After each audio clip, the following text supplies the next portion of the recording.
The movie begins with a young girl covered in mud, struggling to climb out of an underground area. A terrifying creature, similar to a vampire, pulls her leg, causing her to fall back down. The girl fights back, kicking the creature, and continues to struggle upwards, refusing to give up. Eventually, she escapes from the monsters. It's almost morning. Just when she thinks she's safe, the girl spots a masked figure holding a pickaxe and realizes she's in danger. She pleads for her life, but the masked person ignores her pleas and ends her life with the pickaxe. The next scene shows a red car driving into a secluded forest. The occupants are Clover, her ex-boyfriend Max, her friends Nina and Megan, and Nina's boyfriend Abe. They are searching for Clover's sister, Melanie, who went missing during a forest trip. Melanie had left home to live in New York after their mother passed away, and she sent Clover a video message before she disappeared. Clover and her friends stop at a gas station to re-examine the video message Melanie sent. In the video, Melanie explains that she left home suddenly and asked Clover not to be upset. She clarifies that after their mother's death, she felt stifled and needed a relaxing trip to clear her mind. Following Megan's suggestion, who has a sensitivity to supernatural occurrences, the five friends hold hands, close their eyes, and practice breathing exercises to try and locate Melanie. However, a sudden disturbance from a passing truck interrupts them, forcing them to quickly move to safety and breaking their ritual. Clover enters the gas station and talks to Hill, the attendant, asking about her missing sister. Hill reveals that he has worked at the gas station for many years and many people come to him asking about missing individuals. He shares that, to his knowledge, most missing people disappear on the way to a mining town called Glory Valley. Clover deduces her sister's possible location, and she and her friends continue their journey to Glory Valley by car. Suddenly, the surroundings grow dark, and it starts to rain heavily. The car becomes unresponsive, unable to stop or turn back, and it continues to drive on its own, which frightens them. The car eventually stops at a visitor center. The dark surroundings lighten up, and the rain continues, making it impossible to travel further. They decide to take shelter and rest there for a while. The weather is strange, it's raining heavily around the visitor center, and thick fog obscures everything outside.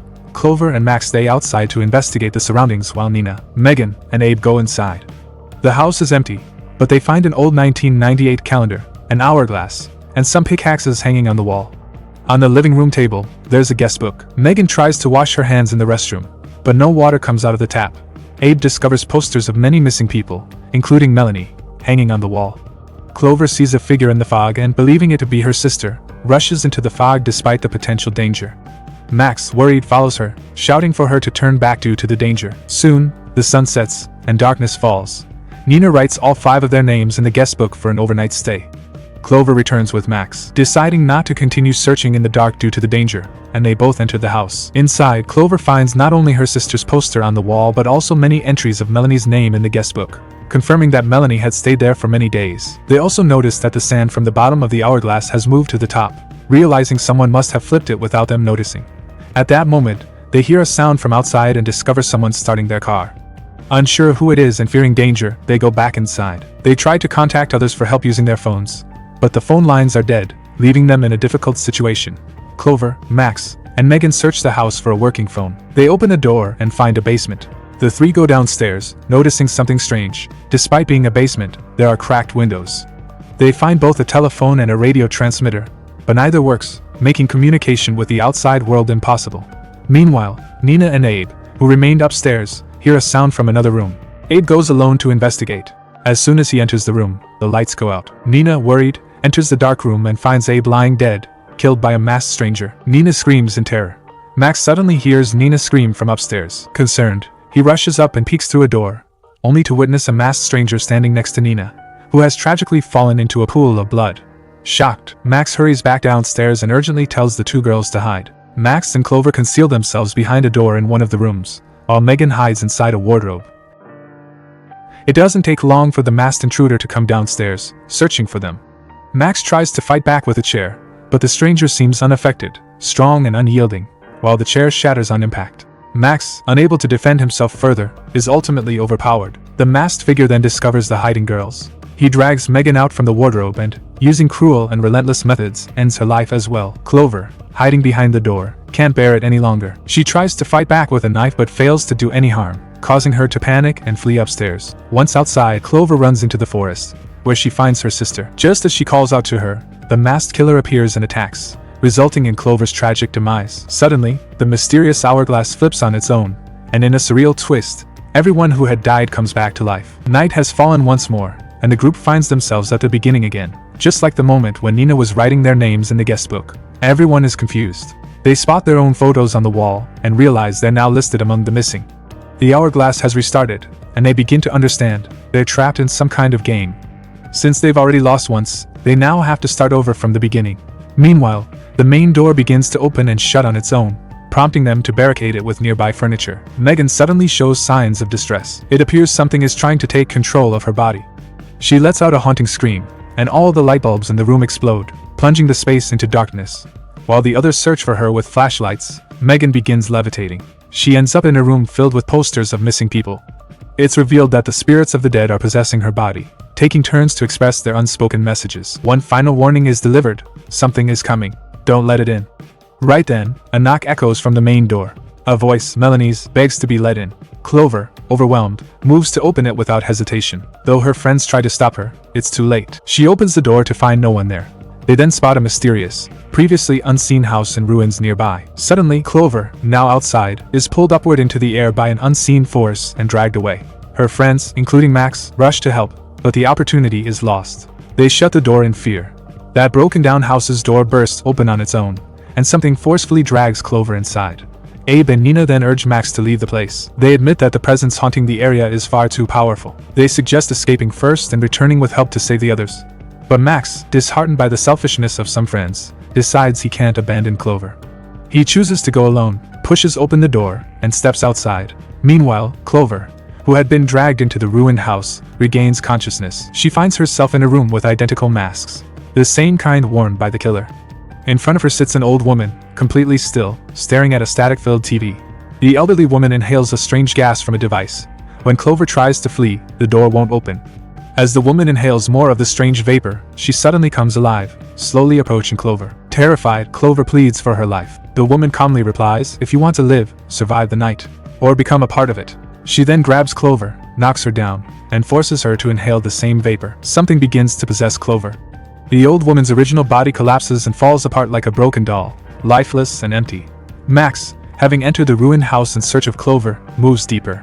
Meanwhile, Abe and Nina try to escape by car but are blocked by a massive monster towering like a palm tree. Forced to turn back, they try to open the doors but are trapped inside. The masked killer appears, and the two meet a grim end. Max explores further and enters a small room filled with children's toys. A rocking chair moves on its own. When Max investigates with his flashlight, he finds a clown doll on the chair. Feeling disturbed, he tosses it aside. Suddenly, the possessed Clover, wearing the killer's mask, appears behind him and attacks. Max, caught off guard, doesn't survive the ambush. Clover, still under the influence of the dark force, wanders outside and walks into the path of an oncoming car. She is struck, and her journey ends. The hourglass automatically flips back, and everyone is revived, returning to the moment Nina signs the guestbook list at the center. What's unusual this time is Megan's hair begins to fall out, and she feels like she's transforming into a demonic creature. Fearing they will all die again at the hands of the masked killer, they block the entrance door with everything they find in the room to prevent anyone from entering. Everyone is together in the restroom. Based on the old witch's words, "Survive the night or become a part of it," they realize they must struggle to survive the dangers until dawn to escape. Otherwise, they will turn into terrifying monsters and be trapped in this place forever. Just like the missing people on the posters. Water starts flowing from the tap, which had barely produced any water when Megan used it earlier. Abe is very thirsty, so he drinks a glass and shares the water with his friends. Soon after, Abe suddenly starts coughing strangely, spitting up blood, and his body explodes and disintegrates right in front of his friends. Nina realizes it's because of the tap water they accidentally drank. She tries to spit it out, but it's too late, and she, too, explodes and disintegrates. The tap breaks, gushing water, forcing the three surviving friends to quickly flee the restroom. Even outside, death is unavoidable for those who drank the water. Megan also becomes unwell, coughing and meeting the same end as the previous two. Max and Clover are terrified, having watched all three of their friends die before their eyes, unable to do anything. The sand in the upper part of the hourglass is almost gone, and dawn is approaching. If they can survive for just a little longer, they will be allowed to leave this place. However, Clover decides to restart the game to save her deceased friends and asks Max to kill her. But Max hesitates, unable to do it, and he also meets the same end as the previous four, having drunk the water. Clover, disheartened, collapses onto the floor. At that moment, she sees Hill, the gas station attendant, approaching her with a whistle. Hill tells her that she had very little time left to escape but couldn't make it. As he finishes speaking, she, like her friends, meets her end, and all the sand in the upper part of the hourglass runs out. As usual, the hourglass automatically flips, returning to the original time. Everyone is revived, but fangs begin to grow slightly in their mouths, signaling their transformation into monsters. They search through important documents in the room and find a picture of Dr. Hill. Clover confirms that this is the same Hill she met at the gas station and voices her opinion that he must be connected to this place. They learn from the documents that Glory Valley, where they are currently located, was a mining town in the past. About 20 years ago, a mining disaster occurred, killing over 1,100 people. Dr. Alan Hill, a trauma specialist, arrived to treat the survivors. But then all news of him ceased, and the entire town reportedly sank and disappeared underground. Max accidentally finds a VHS tape. When they play it on the TV, they see another visitor, just like them, struggling to survive in the time loop. This person experiences severe trauma and transforms into a horrifying, cannibalistic creature called a Wendigo. They realize that if they don't survive within the allotted time, they will also be transformed into Wendigos, just like that person. At that moment, Hill contacts them through the radio transmitter. Clover shouts at him to let them leave. Hill replies that one of the 5 must be sacrificed for the remaining 4 to leave alive. However, none of them are willing to sacrifice anyone, so they refuse. Using Megan's sensory abilities, they find a map of the town. Clover then cross-references it with Dr. Hill's ID badge, which she found earlier, and estimates Hill's possible location. Clover decides to confront Dr. Hill. He invites her to meet him alone if she wants to see her missing sister, Melanie, and tells her not to bring anyone else. Her friends warn her that it might be a trap and is too dangerous to go, but Clover doesn't listen and leaves the house to meet Hill. The remaining friends discuss finding Clover and restarting the game if she dies. However, Abe disagrees, suggesting they selfishly sacrifice Clover so the 4 of them can escape the time loop alive. An argument breaks out between the 3 friends and Abe. Nina, furious at her boyfriend's selfishness, snapped and struck him so hard he almost lost consciousness. As Max and Megan go outside to search for Clover, the masked killer immediately appears and ends the lives of Nina and Abe, who remained in the house. When Clover reaches the designated meeting place, her foot gets caught in a trap, and she is dragged into the darkness by something via a chain. Max and Megan, searching for Clover in the forest, are attacked by a Wendigo. While fleeing for their lives, Megan falls into a trap and meets her end. Clover is not dead but severely injured when she meets Max, who helps her remove her leg from the trap. At that moment, Melanie, now transformed into a Wendigo, tries to attack them. Max quickly places the trap, still attached to Clover's leg, onto Melanie's head, and they both escape to safety.